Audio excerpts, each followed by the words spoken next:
क्या आप जानते हैं डायनासोर से पहले इस धरती पर कौन था? विमान में जन्मा बच्चा किस देश का नागरिक है? और क्या आप जानते हैं कार लेते वक्त बड़ी चाबी क्यों दी जाती है? इन सारे सवालों के जवाब मिलेंगे वीडियो में, तो वीडियो को स्टार्ट करते हैं।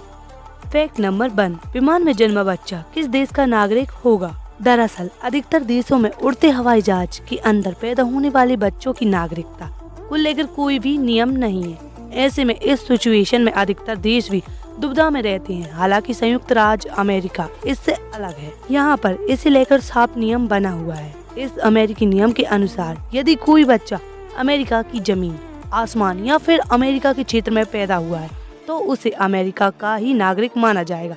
इस स्थिति में वह अमेरिका की मिट्टी और अमेरिका की नागरिकता का हकदार रहेगा। अमेरिका में जब फ्लाइट में पैदा हुए किसी बच्चे का प्रमाण पत्र बनाया जाता है तो उसे साफ तौर पर यह लिखा जाता है कि यह बच्चे का जन्म हवाई जहाज में हुआ था। हालांकि यदि बच्चे के माता पिता अपने मूल देश की नागरिकता चाहते हैं तो वह अपने देश वापस जाकर वहां किसी अस्पताल में उसका जन्म प्रमाण पत्र भी निकलवा सकते हैं। इसका मतलब ये हुआ कि यदि किसी गैर अमेरिकन बच्चे का जन्म अमेरिका की जमीन पर हुआ है तो उसके पास अमेरिका या अपने मूल देश दोनों में से किसी की भी नागरिकता पाने का विकल्प होता है। बस यह वह प्रक्रिया है जिसके सहारे अधिकतर देशों में हवाई जहाज में जन्म लेने वाले बच्चे के जन्म प्रमाण पत्र और नागरिकता की समस्या को हल किया जाता है। फैक्ट नंबर 2, डॉक्टरों की हैंडराइटिंग इतनी खराब क्यों होती है? जब भी आप बीमार पड़ते हैं और डॉक्टर के पास जाते हैं तो डॉक्टर आपको पर्चा पर क्या लिख कर देते हैं उसे पढ़ने में आपकी भी 90% टाइम जरूर तकलीफ होती होगी।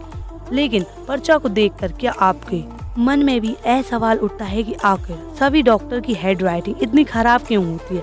आखिर डॉक्टर के पर्चे में लिखी गई बातें पढ़ना इतना मुश्किल क्यों होता है?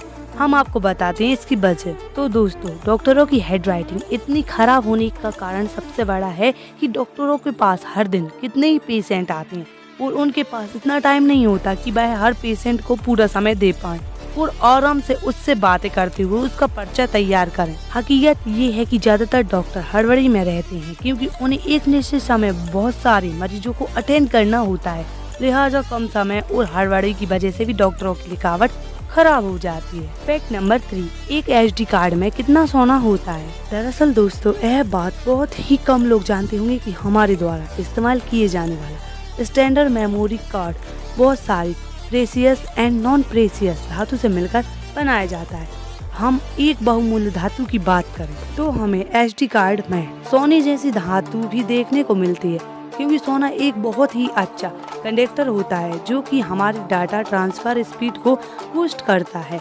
यही कारण है कि सोने के धागे जैसे तार SD कार्ड में इस्तेमाल किया जाता है। और अगर हम बात करें कि एक SD कार्ड में कितने रुपए का सोना लगा होता है तो दरअसल दोस्तों, एक स्टैंडर्ड साइज के मेमोरी कार्ड में लगभग 10 पैसे से लेकर 12 पैसे तक का सोना लगा होता है। फैक्ट नंबर 4, चाय पर मलाई क्यों जमती है? दोस्तों, आपने इस चीज को तो कई बार नोटिस किया होगा कि चाय या दूध ठंडा होने के बाद उसके ऊपर मलाई बन जाती है। तो ऐसा क्यों होता है? उसके पीछे एक रीजन है। दूध के अंदर प्रोटीन मौजूद होता है और उसमें से जो वे प्रोटीन होता है वो गर्म करने पर आपस में वे प्रोटीन के साथ बॉन्ड बना देता है और इस बॉन्ड की वजह से प्रोटीन एक दूसरे से चिपकने लगते हैं। साथ में वो फैट को भी आपस में चिपका देता है और जिस वजह से दूध या चाय ठंडी हो जाती है तब ये सतह पर आ जाते हैं और इससे एक सॉलिड बन जाता है और ये मलाई वही सॉलिड फॉर्म होती है।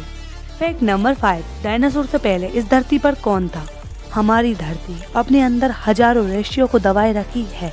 उनमें से कई रहस्यों को तो हमने समझ लिया है, लेकिन कई राज आज भी दफन है।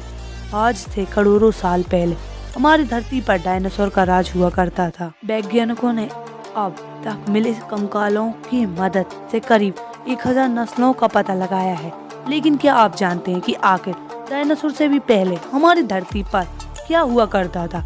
अगर नहीं तो चलिए जानते हैं। पैसेटकोसाउरुस इस प्रजाति ने पृथ्वी पर 123 मिलियन साल तक राज किया है। अमेरिका और चीनी वैज्ञानिक बहुत ही गहराई से शोध करके इसके बारे में जानकारी हासिल की है।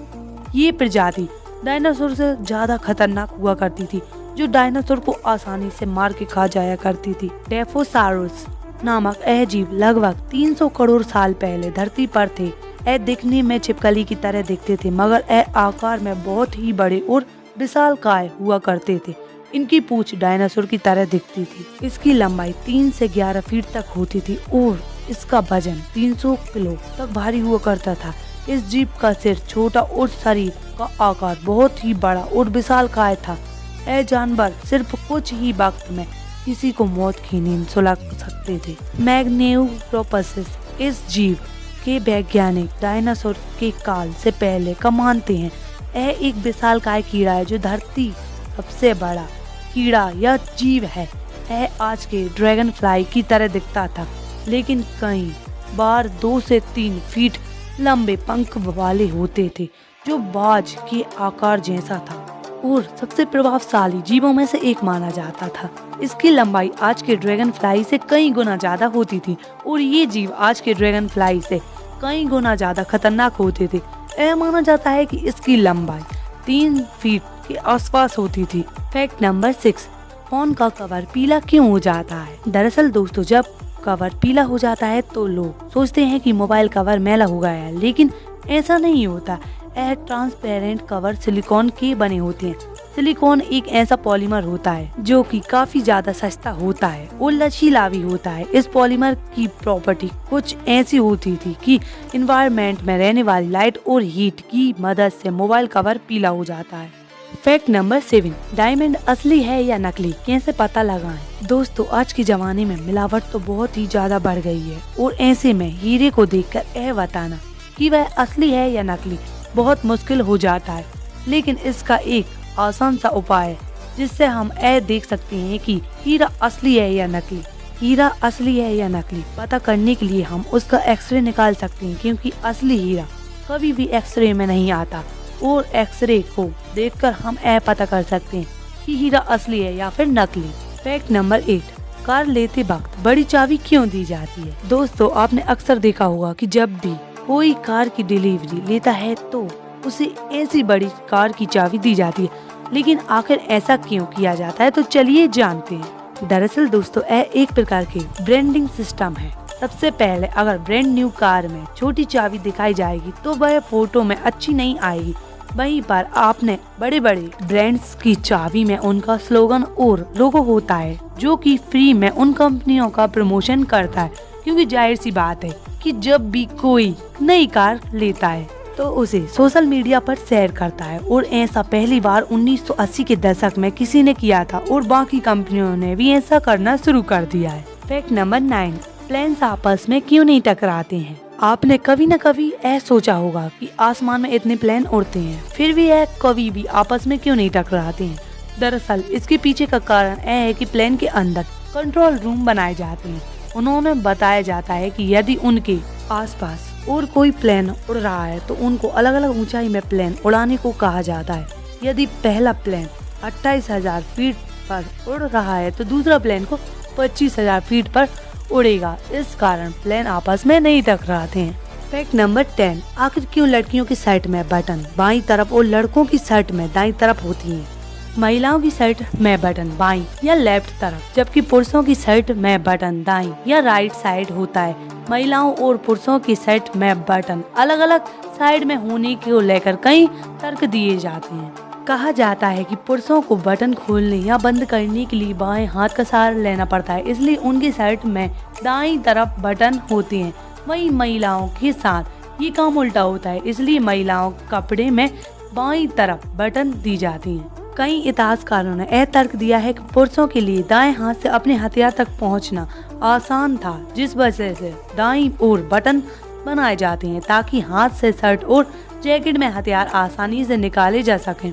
जबकि महिलाएं अपने बच्चे को आसानी से गोद में लेने के लिए बाएं हाथ का इस्तेमाल करती थीं। ऐसे में महिलाओं की शर्ट में बटन को बाईं तरफ लगा दिया ताकि वो अपने दाहिने हाथ से इसे खोलकर बच्चे को स्तनपान करा सकें। उम्मीद है दोस्तों, अगर वीडियो अच्छी लगी तो वीडियो को लाइक करें, चैनल को सब्सक्राइब करें। Thanks for watching. Thank you और कमेंट बताएं इनमें से आपको कौन सा फैक्ट सबसे अच्छा लगा, कितने फैक्टों को आप जानते थे। Thank you guys, thanks for watching.